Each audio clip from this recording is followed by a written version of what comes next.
Bihar assembly ఎన్నికల్లో double engine సర్కార్ దుమ్మురేపింది. మోదీ నితీష్ కుమార్ జోడీ అద్భుతం చేసింది. ఎన్నికల్లో 5 సీట్లను సాధించి విజయదుందుబి మోగించింది. రాష్ట్ర అసెంబ్లీలో 243 స్థానాలుంటే ఎన్డీఏ 202 సీట్లలో ఘన విజయం సాధించింది. ఇక్కడ బీజేపీ ఏకంగా 88% స్ట్రైక్ రేట్ను సాధించింది. ఆ పార్టీ 101 సీట్లలో పోటీ చేసి ఏకంగా 89 స్థానాల్లో విజయం సాధిస్తే, పవన్ కళ్యాణ్ తరహాలోనే బీహార్లో చిరాగ్ పాస్వాన్ ఫినిక్సీ పక్షిలాగా ఎదిగి 68% స్ట్రైక్ రేటు సాధించారు.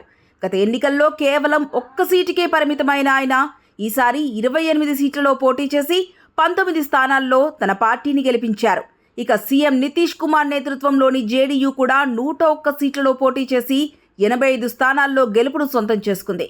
ప్రధాని మోదీ చరిష్మా, సుశాసన్ బాబుగా నితీష్ కుమార్కు ఉన్న పేరు, కేంద్రంలో రాష్ట్రంలో ఎన్డీఏ డబుల్ ఇంజన్ సర్కార్తో అభివృద్ధి అనే నినాదాలు కూటమికి ఘన విజయం కట్టుబెట్టాయి. బీహార్లో కాంగ్రెస్ ఆర్జేడీ కూటమి తుడిచిపెట్టుకుపోయింది. గత అసెంబ్లీ ఎన్నికల్లో 110 సీట్లు సాధించిన ఆ కూటమి ఈసారి అందులో మూడొంతు అంటే 35 సీట్లకే పరిమితమైంది. మోదీ, జగన్, మమతా, స్టాలిన్ తదితరులను గెలిపించాలని చెప్పుకొచ్చిన ప్రశాంత్ కిషోర్ వ్యూహాలు సొంత రాష్ట్రం బీహార్లో పనిచేయలేదు. జనసురాజ్ పేరిట పార్టీ పెట్టి పాదయాత్ర చేసి ఎన్నికల బరిలోకి దిగిన ఆయన్ను బీహారీలు ఏమాత్రం పట్టించుకోలేదు.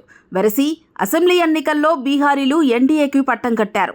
నిజానికి కాంగ్రెస్ ఆర్జేడీ నేతృత్వంలోని మహాగఠబంధన్ కూటమి ప్రధానంగా ముస్లిం యాదవ్ ఓటు బ్యాంకును నమ్ముకుంది. వారి మద్దతుతో ఎన్నికలను గట్టెక్కవచ్చని భావించింది. కానీ ముస్లిం, బీసీల ఓట్లు చీలిపోవడం ఆ పార్టీకి అసనిపాతమైంది.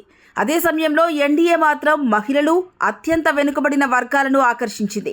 మహిళలకు ప్రత్యేకంగా పథకాలను అమలు చేయడమే కాదు, ఎన్నికలకు కొద్ది రోజుల ముందు ముఖ్యమంత్రి మహిళా రోజ్గర్ యోజన పేరిట దాదాపు 1.4 కోట్ల మందికి 10,000 చొప్పున పంపిణీ చేసింది. అంతేనా, 5 ఏళ్లుగా మద్యపాన నిషేధాన్ని సమర్థవంతంగా అమలు చేస్తున్నారు. దాంతో పోలింగ్ రోజు ఓటు వేయడానికి మహిళలు పోటెత్తారు.